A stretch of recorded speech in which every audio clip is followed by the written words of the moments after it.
Hello guys, आपका स्वागत है हमारे यूट्यूब चैनल स्टॉक एनालिस्ट में। आज हम पीएसपी प्रोजेक्ट का फंडामेंटल एनालिसिस करेंगे। सबसे पहले हम कंपनी और उसकी इंडस्ट्री के बारे में देखेंगे। Second, business model, management and it's business model के बारे में। Third, fundamentals. Fourth, growth. And fifth, valuation. ये पांचों पैरामीटर सबसे इंपॉर्टेंट होते हैं किसी भी फंडामेंटल एनालिसिस के लिए।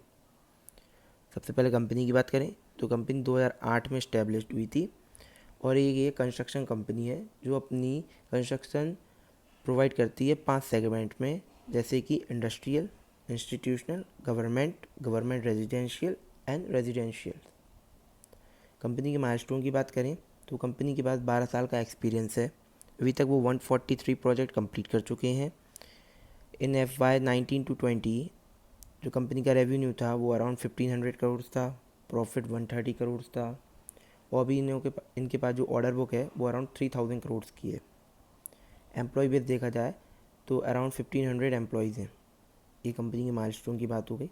अब हम कंपनी की क्रेडिट रेटिंग देखें तो क्रेडिट रेटिंग इनको A+ मिली है, वो भी स्टेबल, और प्लस आउटलुक भी स्टेबल है।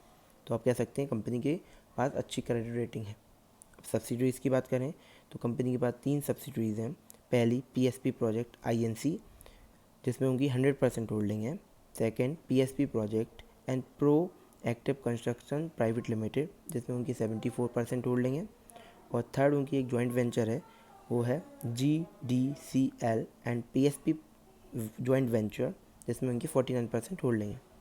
अब शेयर होल्डिंग पैटर्न की बात की जाए तो जून 2018 में प्रोमोटर की होल्डिंग 72.44% थी, जो मार्च 2021 तक 74.19% हो गई। मतलब प्रोमोटर अपनी होल्डिंग बढ़ा रहे हैं।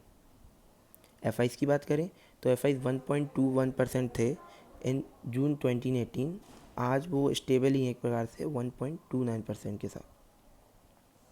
DIs देखें तो DIs जून 18 में 8.43% लिए थे, आज वो 5.52% है। मतलब DIs ने अपनी होल्डिंग कम की है थोड़ी सी।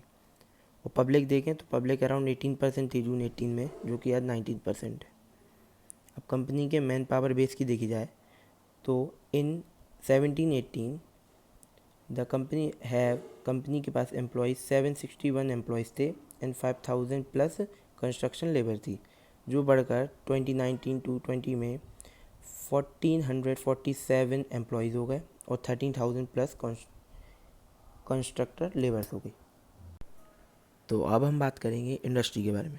सबसे पहले हम इंडस्ट्री की इंडियन कंस्ट्रक्शन इंडस्ट्री के बारे में बात करते हैं। तो ये भारत के लिए दूसरे नंबर पर सबसे ज़्यादा एम्प्लॉयमेंट प्रोवाइड करती है।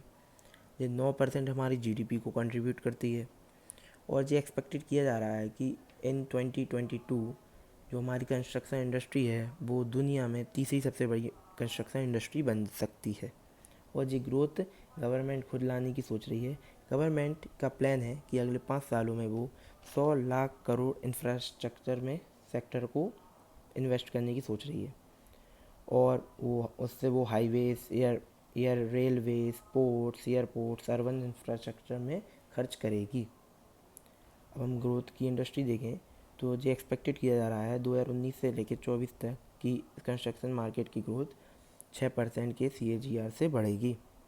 अब हम बात करेंगे इंडस्ट्री के स्ट्रक्चर के बारे में और उसके डेवलपमेंट के बारे में।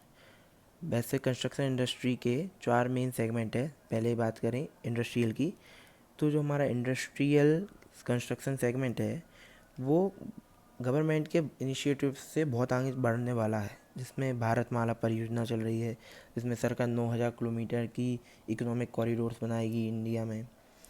प्रधानमंत्री ग्राम सड़क योजना चल रही है, जिसमें वो रोडें बनवाएंगे रूरल एरियाज़ में, जिसके लिए उन्होंने 1.7 ट्रिलियन रुपीस की इन्वेस्टमेंट का प्लान किया है। और सबसे बड़ा जो 6500 सोशल एंड इकोनॉमिक प्रोजेक्ट चल रहे हैं इस सेक्टर में, उनमें गवर्नमेंट 100 लाख करोड़ का इन्वेस्टमेंट की प्लानिंग कर रही है। तो आप सोच सकते हैं इंडस्ट्रियल कंस्ट्रक्शन सेगमेंट कितना ग्रो कर सकता है आने वाले समय में। अब हम बात करेंगे इंस्टीट्यूशनल कंस्ट्रक्शन सेगमेंट की। तो इंस्टीट्यूशनल कंस्ट्रक्शन सेगमेंट है वो private and public sector investment से अच्छा सपोर्टेड है और गवर्नमेंट ने भी अपनी एक्सपेंडिचर जो एजुकेशन में वो 10.4% कर दिया है और 16.3% हेल्थ केयर में। तो इंस्टीट्यूशनल कंस्ट्रक्शन सेगमेंट भी अच्छा ग्रो कर सकता है क्योंकि गवर्नमेंट इसमें इनिशिएटिव्स दिखा रही है। अब रेजिडेंशियल कंस्ट्रक्शन सेगमेंट का माने तो according to the global data analyst की बात माने तो जो 30% टोटल आउटपुट निकल रहा है या टोटल वैल्यू है वो रेजिडेंशियल की है 30%। रेजिडेंशियल में आप मान सकते हैं घर, बिल्डिंग, फ्लैट्स, तो इनकी पूरी इंडस्ट्री में 30% वैल्यू इन्हीं की है। और ये भी पब्लिक और प्राइवेट सेक्टर से कंट्रीब्यूटर अच्छे हैं। और गवर्नमेंट ने भी अभी 2020 के पहले 1 लाख करोड़ रुपए के अफोर्डेबल हाउस बनवाने के लिए सरकार ने इन्वेस्टमेंट किया था बाय द एंड ऑफ 2020। और आप देख सकते हैं बहुत सारे लोगों के मकानों के लिए लोगों को पैसा भी मिला हुआ है। अब बात करें कमर्शियल की, ये आखिरी सेगमेंट है इसका। कमर्शियल सेगमेंट में देखें जो mainly commercial segment, construction segment अभी सबसे ज़्यादा ग्रो कर रहा है इंडिया में। आप इसमें सबसे ज़्यादा ग्रोथ दिखा रही हैं हमारे IT, retail and e commerce के जो कंपनीज हैं, उन्होंने अच्छी डिमांड दिखाई है ऑफिस वर्क। ये ऑफिस नहीं चाहिए होते इन कंपनी के लिए, ये वो कमर्शियल कंस्ट्रक्शन सेगमेंट उसी में काम करता है, इसमें ऑफिस वगैरह के लिए है। और ये अच्छी इसमें सबसे ज़्यादा कैश फ्लो विजिबिलिटी दिख रही है कि आने वाले समय में सबसे ज़्यादा ग्रो जो कर सकता है वो कमर्शियल कंस्ट्रक्शन सेगमेंट कर सकता है, जिसमें आने वाले समय में 5 से 10% की CAGR से ग्रोथ हो सकती है। जी मैंने शॉर्ट बता दिए इन चारों के बारे में। अगर आपको डिटेल में पढ़ना हो तो आप हमारी वेबसाइट पे जाके पढ़ सकती हैं, मैं लिंक डिस्क्रिप्शन में दे दूँगा। तो अब हम बात करेंगे कंपनी के मैनेजमेंट के बारे में। कंपनी का मैनेजमेंट सबसे ज़्यादा इम्पोर्टेंट होता है किसी भी बिजनेस के लिए और किसी भी कंपनी के लिए। तो सबसे पहले हम कंपनी के मैनेजमेंट टॉक्स की बात करेंगे, जिसमें सबसे पहले कंपनी ने बताया है जो इंडियन इकोनॉमी के ड्राइवर्स कौन कौन है, इंडियन इकोनॉमी को कौन कौन ड्राइव कर रहा है। तो सबसे पहले उन्होंने बोला है गवर्नमेंट को। फिर उन्होंने कहा है जो भारत में अब बिजनेस ईजी हो गया है करना, FDI के इन्फ्लोज बताए हैं, इंडस्ट्रियल इन्वेस्टमेंट आ रहा है फॉरेन से, और स्मार्ट सिटी एंड अर्बनाइजेशन के कॉन्सेप्ट पे वर्क चल रहा है और बहुत जल्दी जल्दी स्मार्ट सिटीज़ एंड अर्बनाइजेशन हो रहा है। और make in India, digital India एक सरकार के इनिशिएटिव्स हैं जिन पे बहुत तेज़ी से काम चल रहा है। तो ये सब मिलाकर इंडिया की इकोनॉमी को ड्राइव करेंगे। और अगर इंडिया इकोनॉमी ड्राइव होगी तो इंडियन कंस्ट्रक्शन इंडस्ट्री के बिना नहीं हो सकती। तो ये सब इंडियन कंस्ट्रक्शन इंडस्ट्री को ग्रो करेंगे आने वाले समय में। फिर कंपनी ने अपनी अपॉर्चुनिटीज़ बताई हैं कि फ्यूचर में क्या क्या अपॉर्चुनिटीज़ हैं उनके पास। तो उन्होंने कहा है कि हाउसिंग फॉर ऑल एक वो चल रहा है, घर सबके पास हो, एक सरकार का इनिशिएटिव चल रहा है और वो आने वाले समय में हो भी जाएगा। हर एक इंसान के पास घर तो होना चाहिए उसका।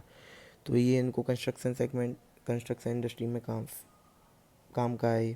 फिर पॉलिसीज़ रिफॉर्म हो रही हैं, पॉलिसीज़ में चेंजेस हो रहे हैं, गवर्नमेंट के इनिशिएटिव्स हैं, ग्रोथ है आने वाले समय में, ग्रोथ कंपल्सन्स की बात हो रही है। फिर कंपनी ने इंडस्ट्रियल कॉरिडोर्स की बात की है जो आने वाले समय में बनेंगे। और उन्होंने आखिरी में बोला है जो growing availability of finance for and user. आज आप मकान लेने जाएँ तो सरकार भी चाहती है कि आप मकान लें, इसलिए वो बैंक लोन पे कितना कम है, 7 to 8% में आपको होम लोन मिल जाता है। और वहीं कार लोन लेने जाएँ तो 10 to 12% में मिलेगा। और छोटे लोन लें तो कितना। सरकार का भी मेन पोटेंशियल नहीं सॉरी उनका भी फोकस है कि ज़्यादा सब लोगों के पास घर हो, इसलिए उन्होंने फाइनेंस को इजी किया है। अब कंपनी के थ्रेट्स देखे जाएँ तो कंपनी को लगता है उनका एक इंफ्रास्ट्रक्चर सेफ्टी बहुत बड़ा थ्रेट है। Economic and politically instability, uncertainty and natural climate तो हमेशा ही रहेगा। ये मेरे को ऐसे थ्रेट्स नहीं लगे, नॉर्मली उन्होंने बोला है थ्रेट्स। और रिस्क एंड कंसर्न्स में उनका इकोनॉमिक साइकिल है कि कंस्ट्रक्शन जो होती है वो इकोनॉमिक साइकिल पे होती है। अगर भारत की इकोनॉमी या किसी कहीं की भी इकोनॉमी अच्छी चलेगी तो ही उसका कंस्ट्रक्शन इंडस्ट्री अच्छी करेगी। जब आपके पास पैसे होंगे जभी तो आप घर बनवाओगे अपना। फिर उन्होंने बताया dynamic economic and politically development, competition है। फिर उन्होंने बताया फाइनेंशियल रिस्क, पैसा बहुत लगता है कंस्ट्रक्शन कंपनियों के लिए, और टेक्नोलॉजी रिस्क तो है ही। फिर कंपनी ने एक आउटलुक दिया इंडस्ट्री का। उन्होंने कहा है आने वाले समय में हमारे पास बहुत ग्रोथ है और आने वाले समय में India third largest construction market बन जाएगा ग्लोबली। अब हम मैनेजमेंट की परफॉर्मेंस चेक करेंगे by 3 parameter, ROA, ROE and ROCE। ROA देखा जाए तो कंपनी का ROA 15.3 है, जो कि फिनोमिनल है एक कंस्ट्रक्शन कंपनी के लिए। ये 10 से ऊपर होना चाहिए, पर कंस्ट्रक्शन कंपनी में आपको मिलेगा नहीं, ये बहुत अच्छा है। ROE 15 से ज़्यादा होना चाहिए, पर इस कंपनी का आप देख सकते हैं अराउंड 31 है, जो कि फिनोमिनल है कंस्ट्रक्शन इंडस्ट्री के हिसाब से। और ROCE भी 15 से ऊपर होना चाहिए, जो कि 40। इट्स अ फिनोमिनल नंबर है ये तीनों। क्योंकि कंस्ट्रक्शन कंपनी आप किसी का भी चेक कर लीजिए, बहुत कम मिलेगा आपको ये। अब हम बात करेंगे बिजनेस मॉडल, कंपनी के बिजनेस मॉडल की, कि कंपनी अपना पैसा कैसे और कहाँ से कमाती है। तो सबसे पहले हम कैटेगरी वाइज रेवेन्यू ब्रेकअप करें तो कंपनी का सबसे ज़्यादा रेवेन्यू आता है इंस्टीट्यूशनल से, अराउंड 78% इंस्टीट्यूशनल सेगमेंट से आता है। फिर इंडस्ट्रियल से 12%, गवर्नमेंट से 6%, गवर्नमेंट रेजिडेंशियल से 2% और रेजिडेंशियल से भी 2%। तो आप देख सकते हैं इनका 100 में से कितना अराउंड कितना रेवेन्यू कहाँ कहाँ से आता है। अब रेवेन्यू फ्रॉम ऑपरेशन की बात करें तो कंपनी का 100% ऑपरेशन बिल्डिंग कंस्ट्रक्शन से ही आता है, मतलब कंस्ट्रक्शन वर्क से ही आता है। सेक्टर वाइज रेवेन्यू ब्रेकअप करें तो गवर्नमेंट अराउंड 5.68% है, गवर्नमेंट रेजिडेंशियल 1.83% है, रेजिडेंशियल अराउंड 12.11% है, इंस्टीट्यूशनल अराउंड 78.11% है एंड रेजिडेंशियल अराउंड 2.18% है। अब रीज़न वाइज देखा जाए, मतलब किस जगह से कितना रेवेन्यू आता है, तो गुजरात से अराउंड 94% रेवेन्यू आता है। सबसे ज़्यादा मेन कंपनी का रेवेन्यू गुजरात से ही आता है, 94% आता है। राजस्थान से 3%, कर्नाटका से 1.67%, महाराष्ट्र से 1% एंड उत्तर प्रदेश से 0.37। जी अभी पाँच ही स्टेट्स में फैली है, तो आप आज सोच सकते हैं अराउंड 29 स्टेट्स हैं इंडिया के पास, तो कितनी ग्रोथ है अभी इनके पास। तो अब हम बात करेंगे कंपनी के फंडामेंटल्स की। कंपनी के फंडामेंटल्स में हम सबसे पहले देखेंगे मार्केट कैपिटलाइजेशन। कंपनी का मार्केट कैपिटलाइजेशन 1508 करोड़ है, जो कंपनी को एक स्मॉल कैप कंपनी बनाती है। सेकेंड नंबर पे कंपनी की बैलेंस शीट देखते हैं, तो बैलेंस शीट में सबसे पहले रिजर्व देखें तो 2017 के मार्च में अराउंड 78 करोड़ के इनके पास रिजर्व थे, जो बढ़कर सितंबर 2020 तक 433 करोड़ हो गए हैं। रिजर्व बढ़ने का मतलब है कि कंपनी के पास एक्स्ट्रा पैसा अच्छा खासा है और वो उसको एक साइड में रखे हैं कि फ्यूचर में कोई अनसर्टेनिटी हो जाए तो उसमें वो यूज़ कर सके। बोरोइंग देखें, बोरोइंग मतलब दैट कंपनी के पास अराउंड 68 करोड़ की बोरोइंग थी मार्च 2017 तक, जो मार्च 2020 तक आते आते 114 करोड़ हो चुकी है। देखिए एक इंफ्रास्ट्रक्चर कंपनी है जिसमें डेट की ज़रूरत पड़ती है, फिर भी कंपनी के पास डेट बहुत कम है। आप देख सकते हैं कंपनी के पास डेट बहुत कम है। आप अगर किसी भी कंपनी से इसको चेक कर लें, आप लार्सन एंड टूब्रो से भी चेक कर लें ना, तो भी इसका बहुत कम होगा बोरोइंग। और फिक्स्ड एसेट की बात करें तो 51 करोड़ थे 17 में, जो 2020 तक आते आते 128 करोड़ हो चुके हैं। और टोटल एसेट्स भी 315 से 886 करोड़ हो चुके हैं। तो कंपनी की ये थी बैलेंस शीट। अब कंपनी का करंट रेशियो देखते हैं। करंट रेशियो वो होता है जब आप कंपनी के टोटल एसेट को उसकी टोटल लाइबिलिटीज से टोटल करंट एसेट को टोटल करंट लाइबिलिटी से डिवाइड कर दोगे तो आपको करंट रेशियो मिलेगा। करंट रेशियो इसलिए यूज़ होता है कि आज अगर कंपनी अपनी टोटल लाइबिलिटीज़ को पे कर दे तो उसके बाद कुछ एसेट्स बचेंगे भी या नहीं। कंपनी का करंट रेशियो 1.39 है, जे 1.33 से ऊपर होना चाहिए। और ये इंफ्रास्ट्रक्चर कंपनी है तो आपको ये बहुत कम मिलेगा कि इसका करंट रेशियो रिक्वायर्ड से भी ज़्यादा है, तो ये बहुत अच्छी बात है। डेट टू इक्विटी देखें तो 0.24 है, 1 से नीचे होना चाहिए। मैं बोलता हूँ ये शायद पहली ही ऐसी कंपनी होगी जिसका डेट टू इक्विटी रेशियो 1 के नीचे है। पहली इंफ्रास्ट्रक्चर कंपनी होगी जिसका डेट टू रेशियो 1 के नीचे, नहीं तो इन कंपनियों को डेट बहुत लेना पड़ता है। कंपनी बहुत कम डेट में काम चला लेती है, बहुत गजब की कंपनी में, मतलब आप इसको देख सकते हैं। इंटरेस्ट कवरेज रेशियो की बात करें तो अराउंड 13 है, मुझे 1 से ज़्यादा होना चाहिए। इसके बाद डेट ही कम है तो इंटरेस्ट कवरेज रेशियो आप ना भी देखो तो ज़्यादा है, नहीं चलेगा, क्योंकि कंपनी के बाद डेट कम है इसलिए इसका इंटरेस्ट कवरेज रेशियो भी सही है। अब हम P&L स्टेटमेंट की बात करें, प्रॉफिट एंड लॉस स्टेटमेंट की, तो मार्च 17 में इनकी सेल्स 401 करोड़ थी, जो मार्च 2020 तक 1500 करोड़ हो चुकी हैं। तो आप देख सकते हैं अराउंड 4 टाइम्स हो चुकी हैं इनकी सेल्स।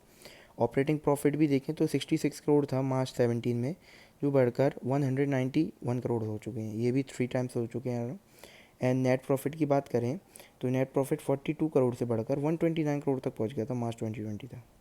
और एक चीज़ और, ऑपरेटिंग प्रॉफिट मार्जिन की देखें तो 16% रहा था इनका 2017 में, जो 2020 तक 13% है। ये सही है, अराउंड ठीक है, थोड़ा गिर जरूर रहा है, पर हमें लगता है आने वाले समय में कंपनी अपने मार्जिन को सुधार लेगी। अब हम cash flow to profit ratio की बात करेंगे। ये आप मान सकते हैं टोटल कैश फ्लो स्टेटमेंट होता है, जो कैश फ्लो स्टेटमेंट होता है उसका एक प्रकार से ब्रीफ नहीं, एक प्रकार से आप सम ले लीजिए, सब कुछ मिला के जो निकलता है वो जी निकलता है। एक सबसे इम्पोर्टेंट चीज़ टोटल कैश फ्लो स्टेटमेंट में जी होता है। तो इनका cash flow to profit ratio होता है कि जब आप अगर कंपनी ने आपको 1 रुपये का प्रॉफिट दिखाया है प्रॉफिट एंड लॉस स्टेटमेंट में, पर उसके बाद रियल में कैश कितना आया। कभी कभी कंपनी क्या है, दिखा तो देती है कि उनने 100 करोड़ कमाए, पर कैश उनके पास आता ही नहीं कभी। तो आप उसको अपने प्रॉफिट एंड लॉस स्टेटमेंट में तो दिखा सकते हैं, पर कैश फ्लो स्टेटमेंट में नहीं दिखा सकते। इसलिए प्रॉफिट एंड लॉस स्टेटमेंट कभी कभी झूठ बोलता है, पर कैश फ्लो स्टेटमेंट कभी भी झूठ नहीं बोलता। तो आप इनके बाद देखें तो इनका cash flow to profit ratio 0.48% है, जो कि थोड़ा कम है, क्योंकि इसके हिसाब से जो इन्होंने 1 रुपये के प्रॉफिट के हिसाब से इनके पास सिर्फ आधा रुपया ही कैश जनरेट हुआ है। पर ये मैं बोल रहा हूँ ना, ये इंफ्रास्ट्रक्चर कंपनी है, आप किसी भी कंपनी का देख लें, मेरे जो इससे तो कम ही होगा सब। तो अब हम कंपनी की ग्रोथ की बात करेंगे। कंपनी की सेल्स ग्रोथ लगातार बढ़ रही है। आप अगर 5 साल का CAGR देखें तो अराउंड 40% CAGR से बढ़ रही है, 3 साल का देखें तो 55% से, और 1 साल का देखें तो 44%। कंपनी की सेल्स ग्रोथ बहुत पोटेंशियल से बढ़ रही है, बहुत एक्स्ट्राऑर्डिनरी बढ़ रही है, ये अच्छी बात है इसके लिए। अब प्रॉफिट ग्रोथ देखें तो पिछले 5 सालों में 55.86% CAGR से बढ़ी है, 3 सालों में 46% अराउंड, एंड 1 ईयर में 43.25% के अराउंड। अब देख सकते हैं प्रॉफिट 25 करोड़ से 130 करोड़ तक पहुंच गया है। इसी आप शेयर प्राइस में भी देख सकते हैं, शेयर प्राइस अराउंड 200 से लेके आज 400 तक कर रहा है। उसके टॉप हाईएस्ट पिछले समय बनाए थे इसने 550। तो कंपनी ग्रो करेगी तो लॉन्ग टर्म शेयर भी ग्रो करेगा। अभी इसको ज़रूर आप रोलर कोस्टर जैसे मान सकते हैं, पर फ्यूचर में अगर कंपनी के प्रॉफिट्स अच्छे से बढ़ रहे हैं, सेल्स अच्छे से बढ़ रही है, तो कंपनी का शेयर भी बढ़ेगा ही। आप इसको एक वजह से ये अंडर वैल्यूड भी हो सकता है, अगर लगता है, क्योंकि जब शेयर उतना नहीं बढ़ा पर प्रॉफिट बढ़े हैं तो अंडर वैल्यूड हो जाता है। और कंपनी ऑर्डर बुक की बात करें तो 72,917 लाख थी 2016 से लेकर 17 में, जो आज बढ़कर 3,07,356 लाख हो चुकी है ऑर्डर बुक आप देख सकते हैं अराउंड 4 टाइम्स से भी ज़्यादा हुई है। प्रोजेक्ट कंप्लीशन देखनी है एक साल में कितने प्रोजेक्ट, तो 2016 से लेकर 17 में इन्होंने 10 प्रोजेक्ट कंप्लीट किए थे, और आज ये 23 प्रोजेक्ट इन्होंने पिछले साल कंप्लीट किए, जो कि प्रोजेक्ट कंप्लीशन भी इनकी फास्ट होती जा रही है।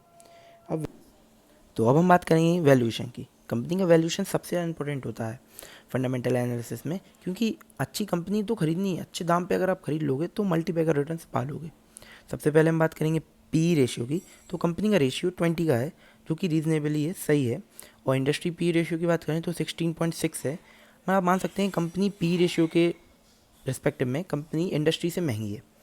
इंडस्ट्रीज के पी रेशियो से कंपनी का पी रेशियो ज़्यादा है, इसका ये मतलब है थोड़ी तो कंपनी महंगी है। प्लस दूसरा ये भी है कि मार्केट को लगता है कि कंपनी आने वाले समय में अच्छा प्रॉफिट कमाएगी। आज अगर आप बजाज फाइनेंस, पीडीलाइट जैसी कंपनी को देखें तो उनका पी रेशियो बहुत हाई है, क्योंकि मार्केट को लगता है कि वो आने वाले फ्यूचर में और भी अच्छा पैसा कमा सकती हैं। तो पी रेशियो के दोनों पहलू होते हैं। पहला तो थोड़ा आपको बताती है महंगी है, सस्ती है।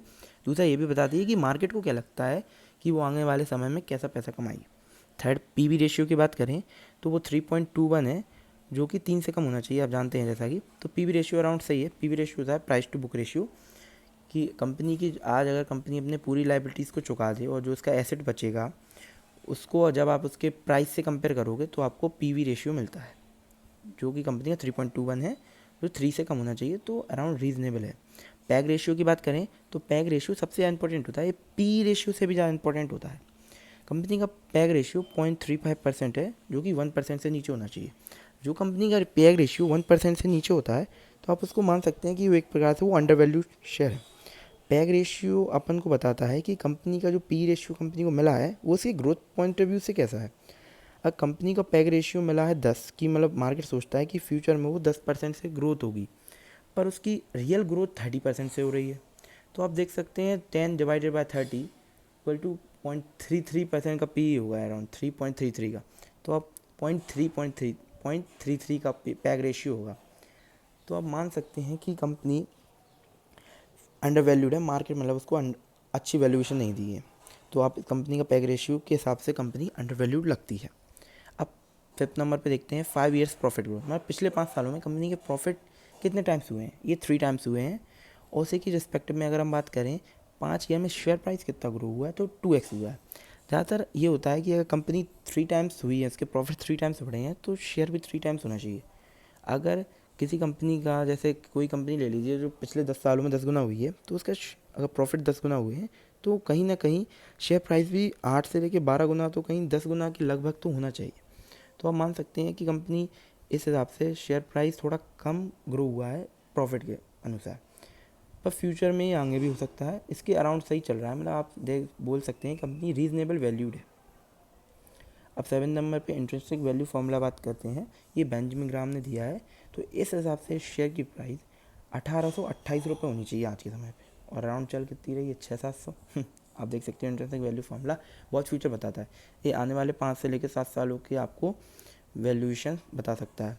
इसमें क्या करना पड़ता है, नीचे मैंने फॉर्मूला लिखा है, आप इसको पढ़ सकते हैं। इसमें आपको क्या करना है, फ्यूचर 5 to 7 ईयर्स की ग्रोथ प्रेडिक्ट करनी है, उसको 2 से मल्टीप्लाई करना है, प्लस उसमें 8.5 प्लस कर देना है, और उस टोटल का मल्टीप्लाई आप उसकी आज की ईपीएस से जब मल्टीप्लाई कर देंगे तो आपको इंट्रिंसिक वैल्यू फार्मूला मिलेगा। तो आखिर में अब हम कंक्लूजन दे देते हैं।